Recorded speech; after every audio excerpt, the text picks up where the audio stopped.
شروع اللہ کے نام سے جو بڑا مہربان نہایت رحم کرنے والا ہے۔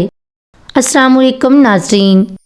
ایک دفعہ حضرت علی رضی اللہ تعالیٰ عنہ کی خدمت میں ایک شخص حاضر ہوا اور پوچھنے لگا کہ اے امام علی، مجھے بتائیے کہ انسان جب فوت ہو جاتا ہے تو قبر میں انسان کی پہلی رات کیسے گزرتی ہے؟ تو حضرت علی رضی اللہ تعالیٰ عنہ نے اس شخص سے فرمایا کہ میں نے اللہ کے رسول سے سنا کہ انسان کی سب سے مشکل رات قبر کی پہلی رات ہوتی ہے۔ جب دوسرے انسان اس کے دوست، عزیز و اقارب، رشتہ دار اسے دفنا کر چھوڑ کے چلے جاتے ہیں تو وہ انسان روتا رہتا ہے اور ہر ایک دوست کے پاس جا کر اسے روکنے کی کوشش کرتا ہے کہ مجھے چھوڑ کر نہ جاؤ، لیکن افسوس اس کی آواز کوئی نہیں سنتا۔ حضرت ابو سعید رضی اللہ تعالیٰ عنہ سے روایت ہے کہ کیا حضور اکرم صلی اللہ علیہ وآلہ وسلم نے فرمایا، لوگوں اپنی موت کو یاد کیا کرو۔ قبر ہر دن اپنے مردوں سے اعلان کرتی ہے کہ میں غربت اور تنہائی کا گھر ہوں، کیڑے مکوڑوں کا گھر ہوں اور مٹی کا ڈھیر ہوں۔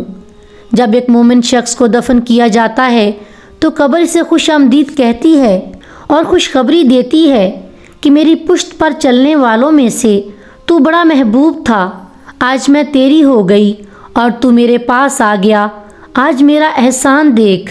یہ کہتے ہی قبر کشادہ ہو جاتی ہے اور جنت کا دروازہ کھول دیا جاتا ہے، جہاں سے اس کو جنت کی تازہ ہوا آتی ہے۔ حضرت ابو ہریرہ رضی اللہ تعالیٰ عنہ کا بیان ہے کہ حضور اکرم صلی اللہ علیہ وآلہ وسلم ایک جنازے میں شریک تھے اور میں بھی آپ کے ہمراہ تھا۔ آپ ایک قبر پر بیٹھ گئے اور فرمایا کہ یہ قبر ہر روز بآواز بلند کہتی ہے کہ اے آدم کی اولاد، تو کیوں مجھے بھول گیا؟ کیا تجھے یہ معلوم نہیں کہ میں تنہائی کا گھر، غربت و وحشت کا گھر اور کیڑے مکوڑوں کا گھر ہوں؟ مگر اللہ جس کے لیے کشادگی کا حکم فرمائے گا اس کے لیے کشادہ ہو جاؤں گی۔ اس کے بعد آپ صلی اللہ علیہ وآلہ وسلم نے فرمایا، اے قبر، تو یا تو جنت کا باغ ہے یا تو پھر بھڑکتی ہوئی آگ کا ایک تندور ہے۔ حضور اکرم صلی اللہ علیہ وآلہ وسلم نے فرمایا کہ مردہ جب قبر میں رکھا جاتا ہے تو قبر اسے کہتی ہے، اے ابن آدم، تو ہلاک ہو، تجھے کس چیز نے مجھ سے دھوکہ میں رکھا؟ کیا تجھے معلوم نہ تھا کہ میں کیڑے مکوڑوں کا گھر ہوں؟ تجھے کس چیز نے مجھ سے بہکا کر نڈر کر دیا اور تو میری پشت پر بہت اکڑ کر چلتا تھا؟ اور اگر وہ مردہ نیک ہوگا تو جواب دینے والے اسے جواب دیں گے کہ اے قبر، تو دیکھ تو صحیح اس کے اعمال کیسے ہیں، یہ اچھائی اختیار کیا کرتا تھا اور برائی سے دور رہتا تھا۔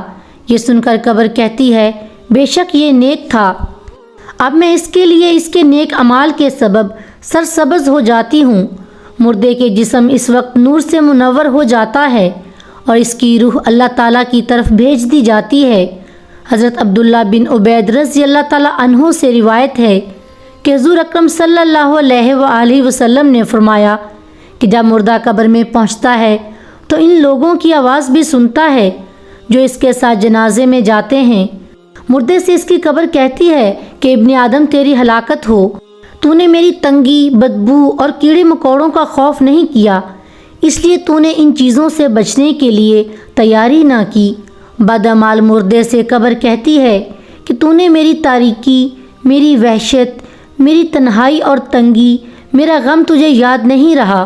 اس کے بعد قبر اس کو جکڑ لیتی ہے اور فرشتے اس کو ہتھوڑے سے ایسے مارتے ہیں کہ اس کی پسلیاں بکھر جاتی ہیں۔ پھر دوزخ کا دروازہ اس پر کھول دیا جاتا ہے اور وہ مردہ قیامت تک اس عذاب میں مبتلا رہتا ہے۔ مرنے کے بعد ہر مردے کو صبح اور شام اس کا ٹھکانہ دکھایا جاتا ہے۔